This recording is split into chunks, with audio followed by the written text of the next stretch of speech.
একটি ছোট্ট গ্রামের পাশে ছিল এক রহস্যময় বন, যার নাম ফিসফিস বন। এই বনের গাছগুলো যেন ফিসফিস করে কথা বলত, আর পাতার ফাঁক দিয়ে পড়া আলো ঝিকঝিক করত। এই বনের এক কোণে থাকত এক চঞ্চল শিয়াল বাচ্চা, তার নাম টুকাই। টুকাই ছিল অত্যন্ত কৌতূহলী। সবকিছু জানার, সবকিছু দেখার তার এক অদম্য ইচ্ছা। একদিন টুকাই শুনল যে ফিসফিস বনের গভীরে লুকিয়ে আছে একটি সোনালী বেলফল, যা যে পাবে সে অমর জ্ঞান পাবে। টুকাইয়ের চোখ জ্বলজ্বল করে উঠল। আমি সেই বেলফল খুঁজে বের করব বলে সে যাত্রা শুরু করল। ফিসফিস বনের গভীরে ঢুকতেই টুকাই দেখল একটি বিশাল গাছের ডালে বসে আছে এক প্রাচীন পেঁচা। পেঁচার চোখে ছিল গভীর জ্ঞান। সে টুকাইকে থামাল এবং বলল, কোথায় যাচ্ছ, ছোট্ট শিয়াল?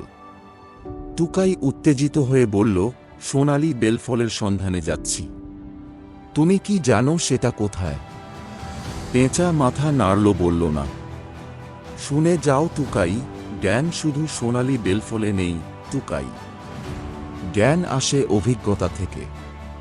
কিন্তু যদি তুমি যেতে চাও, তাহলে সাবধানে যেও।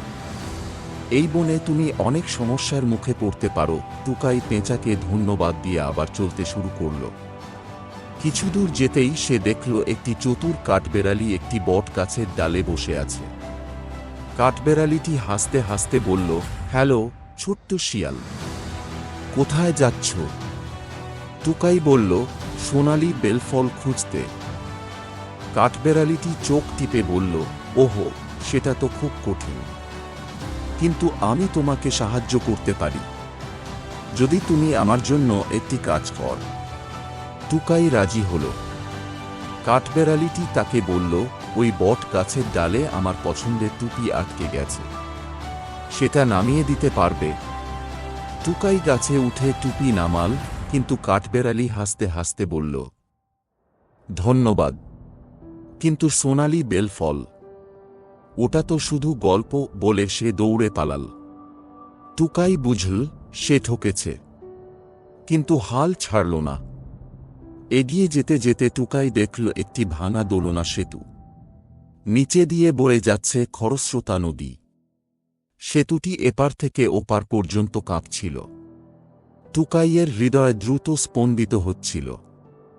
আমি পারব তো, সে ভাবল। কিন্তু তারপরই সে মনে করল পেঁচার কথা, জ্ঞান আসে অভিজ্ঞতা থেকে। সে ধীরে ধীরে সেতু পার হতে শুরু করল। প্রতিটি পদক্ষেপে সেতু কাঁপছিল, কিন্তু টুকাই থামল না। অবশেষে সে ওপারে পৌঁছল। সেখানে একটি বিশাল ওক গাছের নিচে সে দেখল একটি ঝকঝকে সোনালী বেলফল। কিন্তু বেলফলের পাশে একটি বার্তা লেখা ছিল, জ্ঞান শুধু লক্ষ্যে নেই, যাত্রায়ও আছে। টুকাই বুঝতে পারল সোনালী বেলফল আসলে তার যাত্রার প্রতীক। সে অনেক কিছু শিখেছে, পেঁচার কাছ থেকে ধৈর্য, র্যাকুনের কাছ থেকে সতর্কতা, আর সেতু পার হওয়ার মাধ্যমে সাহস। টুকাই সোনালী বেলফলটি স্পর্শ করল, কিন্তু সেটা নিল না। সে বুঝতে পেরেছিল আসল জ্ঞান তার হৃদয়ে জমা হয়েছে। ফিসফিস বনের গাছগুলো যেন ফিস করে বলল, তুমি জ্ঞানী হয়ে গেছ ছোট্ট শিয়াল। টুকাই হাসতে হাসতে বাড়ি ফিরে গেল। তার হৃদয় জ্ঞানে ভরে উঠেছিল। শেষ। এই গল্পে টুকাইয়ের যাত্রার মাধ্যমে শিশুদের জন্য শিক্ষণীয় বার্তা দেওয়া হয়েছে, জ্ঞান শুধু লক্ষ্যে নেই, যাত্রায়ও থাকে। চ্যালেঞ্জ এবং অভিজ্ঞতা আমাদের বুদ্ধিমান করে তোলে।